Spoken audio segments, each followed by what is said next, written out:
এত অহংকারী দেখায়ও না, এত ক্ষমতার দাপট দেখায়ও না। ফেরাউন গেছে না আছে, নমরুদের বাচ্চা গেছে না আছে, আবু জেহেল গেছে না আছে, ইন্দিরা গান্ধী গেছে না আছে, মরহুম প্রেসিডেন্ট মুজিবুর রহমান গেছে না আছে, শহীদ প্রেসিডেন্ট জিয়াউর রহমান গেছে না আছে, বাংলাদেশের বড় মুনাফিক এরশাদ গেছে না আছে। কিসের ভয় দেখা, কিসের ভয় দেখা? তুমি মরে গেলে লোক জানাজা পড়বে উজু ছাড়া, তুমি মরে গেলে জানাজা পড়বে ইমাম সাহেবের উজু থাকবে না। আর আমার মতন একজন ব্যক্তি কোরআনের খাদেম মারা গেলে বাংলাদেশের লক্ষ মানুষ চোখের পানি ফেলবে। জোর করে দোয়া নেওয়া যায় না, অন্তরের ভিতরে ঢোকো। এতই যদি ভালো মানুষ হও তাহলে দিনের ভোট রাতে করা লাগে কেন? এতই যদি ভালো মানুষ হও এক দল ভেঙে সাইডে করে নির্বাচন করা লাগে কেন? এতই বক্তৃতা দাও খেলা হবে তাহলে আমাদের নামতে দাও না কেন?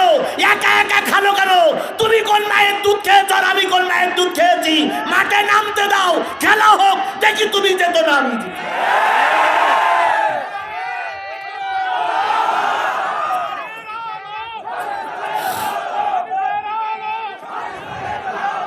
কি কায়দায়, কি কায়দায় খেলা হবে? আমরাও তো খেলতে চাই। পাকিস্তানের খেলা হয়েছে, হয়নি? সাবেক প্রধানমন্ত্রী নওয়াজ শরীফ তিনি ৮০ কায়দা করে সেনাবাহিনীর কন্ট্রোল করে ক্ষমতায় যাবার জন্য মালকাসা মেরে লেগেছে। সেনাবাহিনী তার সাপোর্টে আছে। এমনকি ইমরান খানের দল তাদের মার্কা পর্যন্ত তুলে নিয়েছে। তার মানে হলো তার কি বলে জামানা, কি বলে রেজিস্ট্রেশন বন্ধ করে দিয়েছে। এরপরে তাকে 24 বছরের জেল দিয়েছে। প্রতীক চিহ্ন না থাকার কারণে স্বতন্ত্র বেগুন প্রতীক নিয়ে নির্বাচন করেছে। গোটা বিশ্ব এখন বলতেছে ইমরান খানের দলই জয়ী হয়ে গেছে। সেখানে আর কিছু না হোক, ভোটে কারচুপি হইনি, হয়তো ভোট সুস্থ হয়েছে, এখন টাল বাহানা করতেছে। আমাদের তো তাও করতে যাও না। আর এক ভেড়া মার্কা নির্বাচন কমিশনার, গরু, আর গরুতে একটু বুদ্ধি শুদ্ধি আছে, আর এর যে কি বুদ্ধি আল্লাহ ভালো জানে। প্রথম বলল 7%, তারপর বলে 14%, তারপর বললে 21%, তারপর বলে 28%, তারপর বলে 29%, তারপর বলে 40%-এর কাছাকাছি। একজন পাশের বলতেছে স্যার না 41% বলি দেন। 41% যদি পড়ি থাকে, 41% যদি পড়ি থাকে তোমরা ফেল। কারণ সরকার গঠন করতে গেলে 51% দরকার, কিন্তু তোমরা পেয়েছো কয় পার্সেন্ট? তার মানেও তোমরা ফেল। তারপরও কলার নাড়া দাও, কলার নাড়া দাও। আজকে শুক্রবার, এক শুক্রবারে মার যাবে না, শুক্রবার আবার আনবে। যে যা করতেছো সাদা কাগজে লিখে রাখো, আজও কালও জনগণ বিচার করবে। যদি হাইকোর্ট সুপ্রিম কোর্টে বিচার না হয়, জনগণ বট গাছে, কাঁঠাল গাছে, আম গাছে বিচার করবে। আর কয় জিহাদির মাহফিল করতে দেব না, তোমার বাবা 14 গোষ্ঠীর দেশ, জিহাদির মাহফিল করতে দেব না। কয়দিন বন্ধ করে রাখবা?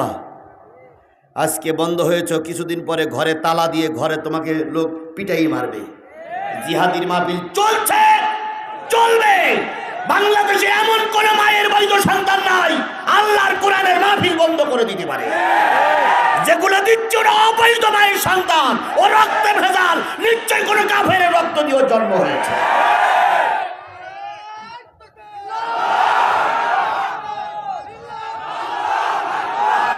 সূরাতুল লুকমান 5টা বিষয় আল্লাহর ইলমে আছে। আল্লাহ পাক বলতেছেন ইন্নাল্লাহা ইনদাহু ইলমুস সাআ। কায়ুম 500। নিশ্চয় আল্লাহ রাব্বুল আলামিন জানেন, নিশ্চয় আল্লাহ রাব্বুল আলামিন জানেন কিয়ামত কবে হবে? কিয়ামতের সংবাদ কার কাছে? এই মুসলমান বলেন, কিয়ামতের সংবাদ কার কাছে? তবে এই কিয়ামত হওয়ার আগে 19টা আলামত দেখা যাবে। তার ভিতরে একটা আলামত হলো জালেমরা ক্ষমতায় বসবে। আরেকটা আলামত হলো গোলাম রাজার জন্ম দেবে। তার মানে খারাপ পরিবার থেকে নেতা হবে, ভালো পরিবারের মানুষগুলো জেল খাটবে, আলেম ওলামা জেল খাটবে, সম্মানিত লোক জেলে থাকবে, আর অপদার্থ মানুষেরা ক্ষমতায় যাবে। সে সময় মনে হয় এখনো আসেনি।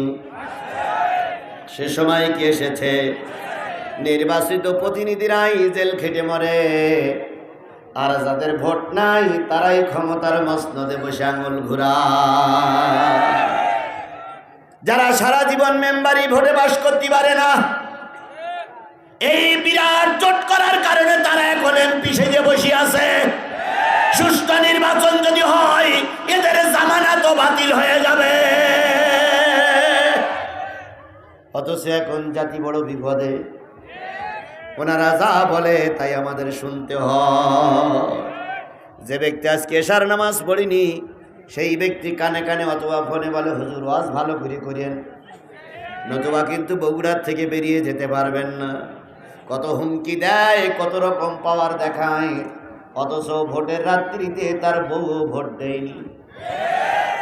আমাদের দেশের সুমন, ব্যারিস্টার সুমন বলে একজন ইউটিউবার, তিনি এমপি হয়েছেন, অথচ তার বউ তারে ভোট দেয়নি। কারণ বউ জানে তুমি কোন শয়তানের শয়তান।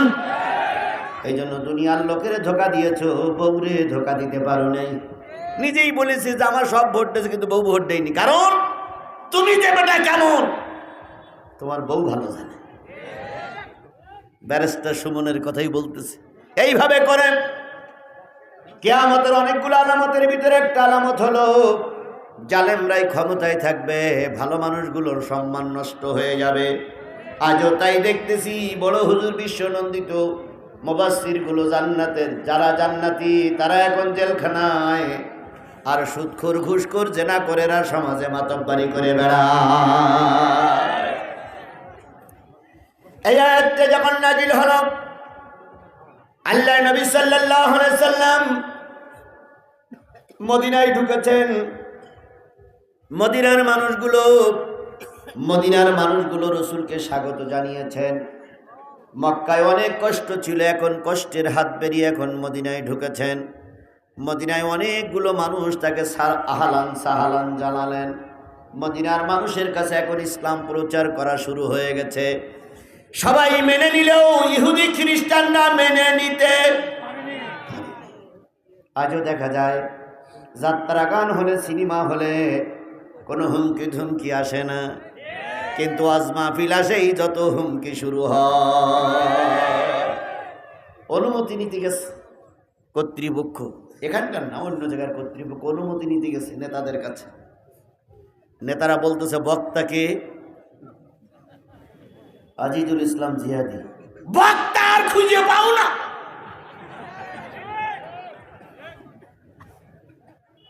তা বলতেছে স্যার কেন, কি উঠেই তো শুরু করে এই বক্তা। তো বলতেছে স্যার আমরা তো জানতাম না, দাওয়াত করেই ফেলাইছি, পোস্টারিং হয়ে গেছে, মাইকিং হয়ে গেছে, এখন তো কি করি?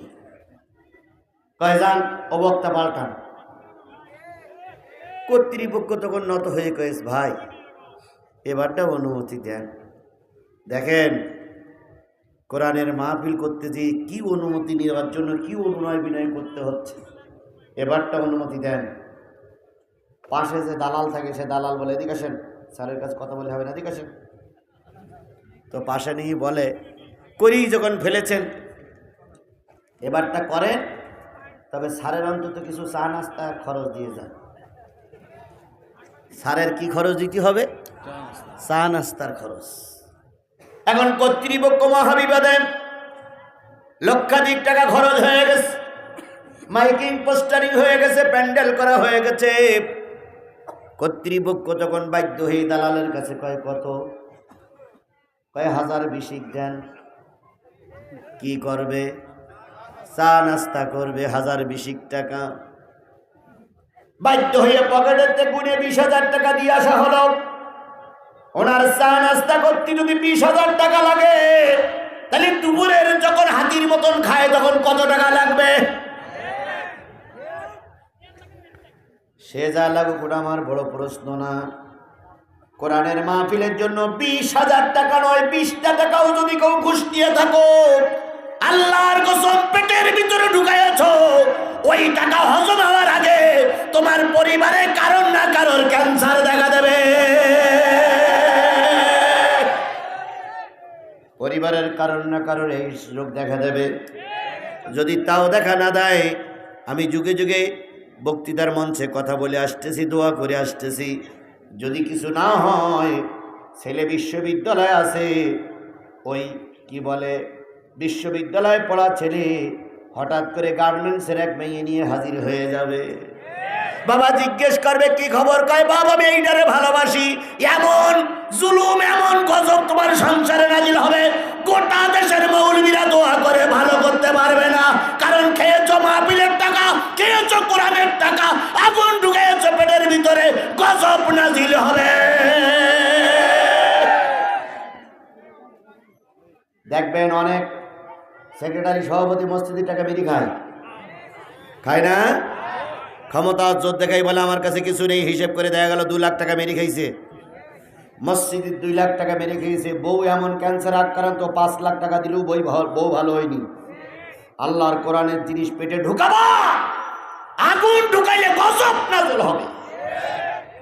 এরকম নেককার, সৎ, যোগ্যতা সম্পন্ন, এরকম ঘুষখোর আমার দেশের পদে পদেই রয়ে গেছে। আর ওনারাই কয় হুজুররা সব ভুল করতেছে। আবার মাঝে মাঝে ওনাদের ভিতর থেকে কেউ কেউ কয় কোরআন হাদিসকে আমরা জানি না, লাকুম দিনুকুম ওয়ালিয়া দিন, বুখারীর হাদিস। জাতি আর কত নিচে নামবে? আমার ভাইরা, আল্লাহ নবী মদিনায় চলে গেলেন, দুনিয়ার কারোর বাড়ি আশ্রয় নিলেন না। আশ্রয় নিলেন কার বাড়ি? আবু আয়ুব আনসারীর বাড়ি। সুবহানাল্লাহ বলেন। কারণ সবার ঘরে আলেমেরা ঢুকতে পারে না। কারোর ঘরে ঢোকে ওসি সাহেব, কারোর ঘরে ঢোকে চেয়ারম্যান সাহেব, কারোর ঘরে ঢোকে সবচেয়ে বড় খুনি সন্ত্রাসী জঙ্গি, আর কারোর ঘরের বেডরুমে যে আলেমেরা বসে। মান তাশাব্বা বিকৌমিন ফাহুয়া মিনহু, যেই জাতি যেই গোষ্ঠী যাদের সঙ্গে ওটা বসা থাকবে, ওই জাতি ওই গোষ্ঠীর সঙ্গে হয় জান্নাত নয় জাহান্নাম। এখন তো ক্ষমতা জোর দেখান আমার সেনো বেশি সেনাসেনি করিও না। 3 বার পাতলা পায়খানা হবে আর 2 বার বমি হবে। জিয়া মেডিকেল কলেজ হাসপাতালে যাওয়ার আগে মাটি ডালি মরে ইন্না লিল্লাহে ওয়া ইন্না ইলাইহি কাবুরুন। এত অহংকারী দেখায়ও না, এত ক্ষমতার দাপট দেখায়ও না। ফেরাউন গেছে না আছে? নমরুদের বাচ্চা গেছে না আছে? আবু জেহেল গেছে না আছে? ইন্দিরা গান্ধী গেছে না আছে? মরহুম প্রেসিডেন্ট মুজিবুর রহমান গেছে না আছে? শহীদ প্রেসিডেন্ট জিয়াউর রহমান গেছে না আছে? বাংলাদেশের বড় মুনাফিক এরশাদ গেছে না আছে? কিসের ভয় দেখা? কিসের ভয় দেখা? তুমি মরে গেলে লোক জানাজা পড়বে উজু ছাড়া।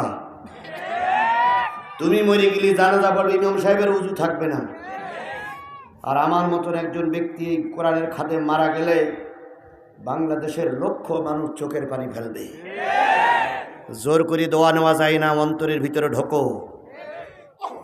এতই যদি ভালো মানুষ হও, তাহলে দিনের ভোট রাতে করা লাগে কেন? এতই যদি ভালো মানুষ হও, এক দল ভেঙে 4টে করে নির্বাচন করা লাগে কেন? এতই বক্তৃতা দাও, খেলা হবে, তাহলে আমাদের নামতে দাও না কেন? একা একা খালো কেন? তুমি কোন মায়ের দুধ খেয়েছ আর আমি কোন মায়ের দুধ খেয়েছি? মাঠে নামতে দাও, খেলা হোক,